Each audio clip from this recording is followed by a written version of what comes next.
Hello students, now we will discuss about another important topic conformation. Conformation को हिंदी में स्वरूपण कहा जाता है, जो एथेन में हम स्टडी करेंगे। ये तीन प्रकार का एथेन में होता है। नंबर एक एक्लिप्स कन्फर्मेशन, नंबर दो स्ट्रैगर्ड कन्फर्मेशन और नंबर थ्री स्केव कन्फर्मेशन। अब कन्फर्मेशन होता क्या है? ऐसे मॉलिक्यूल्स जिनका सेम केमिकल फॉर्मूला हो बट उनका स्पेशियल अरेंजमेंट, स्पेशियल मतलब स्पेस में, उनका स्पेशियल अरेंजमेंट डिफरेंट हो। लेकिन एक शर्त और है कि इन मॉलिक्यूल्स में सिंगल बॉन्ड के थ्रू रोटेशन होता हो, जिसके थ्रू ये एक फॉर्म से दूसरी फॉर्म में कन्वर्ट होते हैं।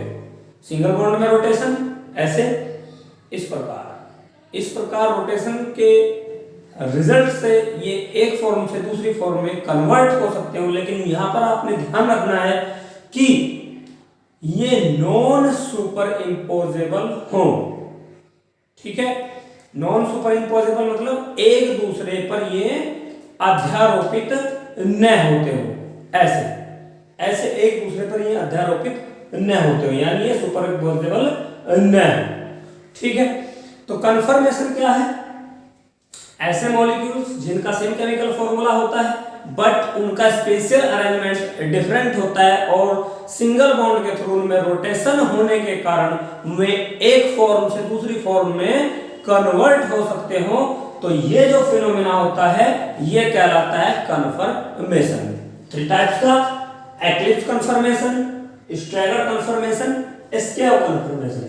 एक्लिप्स कन्फर्मेशन को हिंदी में ग्रसित रूप कहते हैं या स्वरूप कहते हैं, स्ट्रैगर्ड को बिखरा हुआ कहते हैं और इसको विषम कन्फर्मेशन हिंदी में कहा जाता है। तो चलिए देखते हैं एथेन में कन्फर्मेशन। देखिए, हमारे पास ये एथेन का मॉलिक्यूल है जिसमें फ्रंट कार्बन को मैंने ये ग्रीन एटम्स के द्वारा शो किया गया है, जिनको हम हाइड्रोजन मान लेते हैं, और पीछे वाले कार्बन से जो अटैच एथेन के 3 बॉन्ड्स हैं, 3 सिग्मा बॉन्ड्स हैं, उनको मैंने व्हाइट हाइड्रोजन से रिप्रेजेंट किया है, जिससे कि हमें आसानी हो जाए समझने में। अब देखिए एक्लिप्स्ड फॉर्म क्या होती है। एक्लिप्स्ड फॉर्म बिल्कुल ऐसे यानी जो फ्रंट कार्बन है और उसका जो हाइड्रोजन है वो बैक कार्बन के हाइड्रोजन को फुली कवर्ड करता हो। ऐसे रोटेट भी करके देख सकते हैं आप, इस प्रकार ऐसे। थर्ड हाइड्रोजन ऐसे, मीन्स तीनों सिंगल बॉन्ड एक दूसरे को कवर करते हैं, या हम कहें कि फ्रंट बॉन्ड्स के पीछे बैक जो बॉन्ड्स है में छिप जाते हैं। तो इस प्रकार की जो फॉर्म होती है, इस प्रकार का जो कन्फर्मेशन होता है वो होता है एक्लिप्स्ड कन्फर्मेशन। ठीक है, और यदि अब मैं क्या करूं, जैसे हमने आपको बताया कि ये ऐसे मॉलिक्यूल्स में ही कन्फर्मेशन पाया जाएगा जिनमें सिंगल बॉन्ड के थ्रू रोटेशन होता हो। यदि मैं बैक कार्बन को 60 डिग्री रोटेट कर दूं इस प्रकार, ऐसे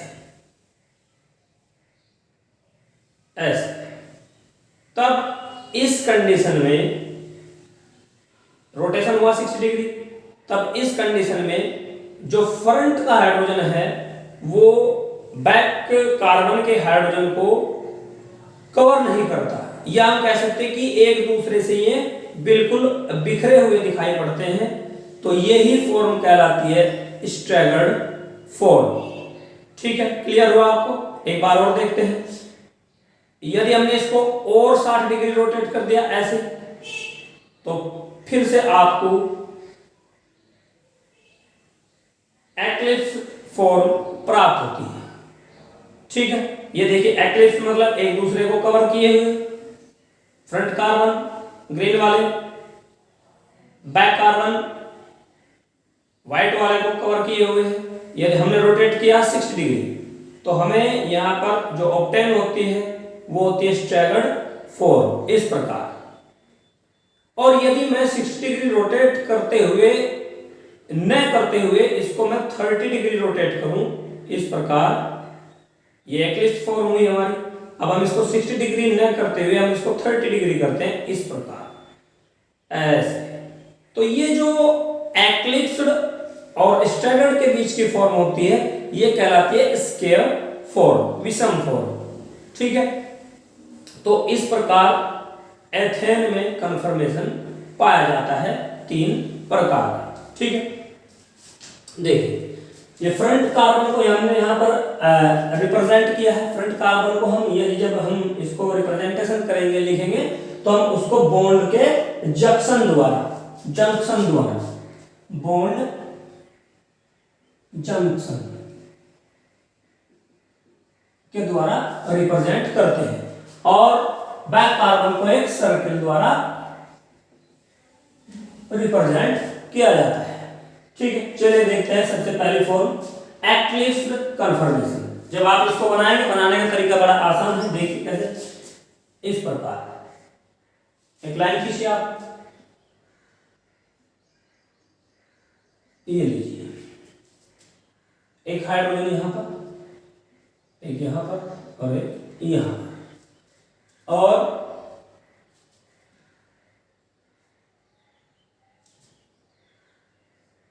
ऐसे ही, ऐसे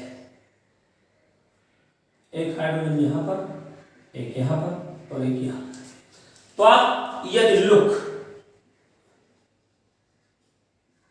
ऐसे ऐसे देख रहे हैं, इधर से इस साइड से देख रहे हैं, तो आप देखेंगे कि इस हाइड्रोजन के पीछे ये हाइड्रोजन और दूसरे हाइड्रोजन के पीछे ये वाला हाइड्रोजन, और जो नीचे के हाइड्रोजन है उनके जस्ट पीछे ये वाला हाइड्रोजन आता है। ये फ्रंट हुआ, ये बैक कार्बन हुआ। ये हमने इसमें रोटेशन किया कितना, 60 डिग्री का।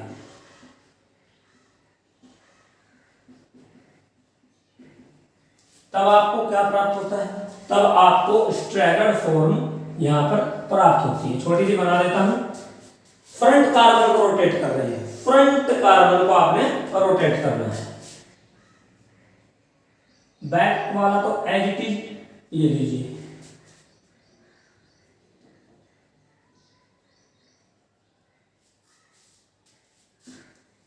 क्लियर।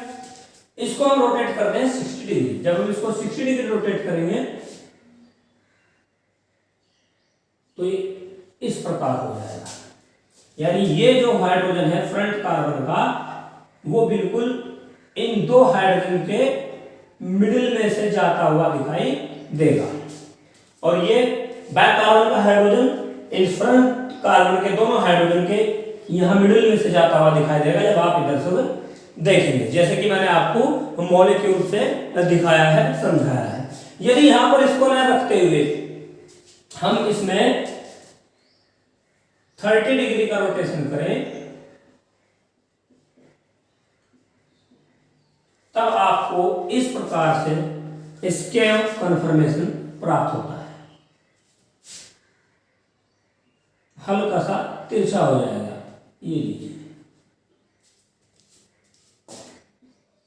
ये बैक कार्बन और ये फ्रंट कार्बन, ठीक है।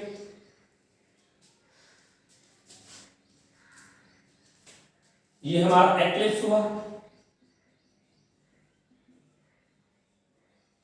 ये स्ट्रैगर्ड हुआ, और ये स्क्वायर हुआ। क्लियर हुआ। अब बात कर लेते हैं इसके एनर्जी प्रोफाइल डायग्राम की। एनर्जी प्रोफाइल डायग्राम में एज इट इज है जो यहाँ पर समझाया गया है, और जो एनर्जी होती है स्टैगर्ड से एक्लिप्स में कन्वर्ट होने की वो 3 किलो कैलोरी पर मोल होती है। यदि बात करें स्टेबिलिटी की, तो जो स्टैगर्ड फॉर्म होती है वो मोर स्टेबल होती है क्योंकि वो बिखरी हुई होती है, और जो एक्लिप्स्ड फॉर्म होती है वो लेस स्टेबल या हम कहें कि अनस्टेबल होती है। क्यों होती है अनस्टेबल? क्योंकि ये जो बॉन्ड पेयर है ये जो बॉन्ड पेयर है दोनों कार्बन के हाइड्रोजन के ये बिल्कुल एक दूसरे के सामने पड़ते हैं और एक दूसरे के पास पास पड़ते हैं, जिसके कारण इनमें बॉन्ड पेयर रिपल्सन होता है, जिसके कारण इसकी एनर्जी बढ़ती है एक्लिप्स फॉर्म की और इसी वजह से ये अनस्टेबल होती है। जबकि बात करें हम स्टैगर्ड फॉर्म की, जब इसको हमने 60 डिग्री रोटेट कर दिया तो कोई भी बॉन्ड फ्रंट का या बैक कार्बन का एक दूसरे के आमने सामने नहीं पड़ता और इस प्रकार इसमें रिपल्सन की संभावना बहुत ही कम होती है। जब रिपल्सन की संभावना very less than stability are also increase. ठीक है, और जो स्टेप कन्फर्मेशन है उसकी स्टेबिलिटी दोनों फॉर्म्स एक्लिप्स और स्टैगर्ड के मिडिल में रहती है। स्टेबिलिटी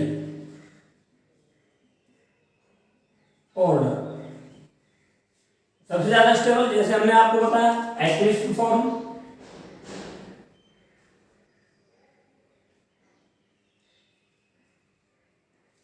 और उसके बाद स्केल,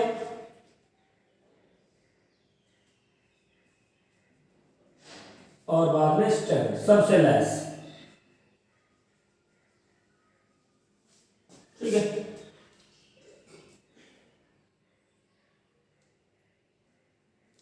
क्लियर हुआ? तो उम्मीद करते हैं आपका कंफर्मेशन एथेन में, जो एथेन का कंफर्मेशन वो क्लियर हुआ होगा। मैंने आपको बहुत अच्छा एग्जांपल, लाइव एग्जांपल देकर आपको दिखाया। Thank you very much.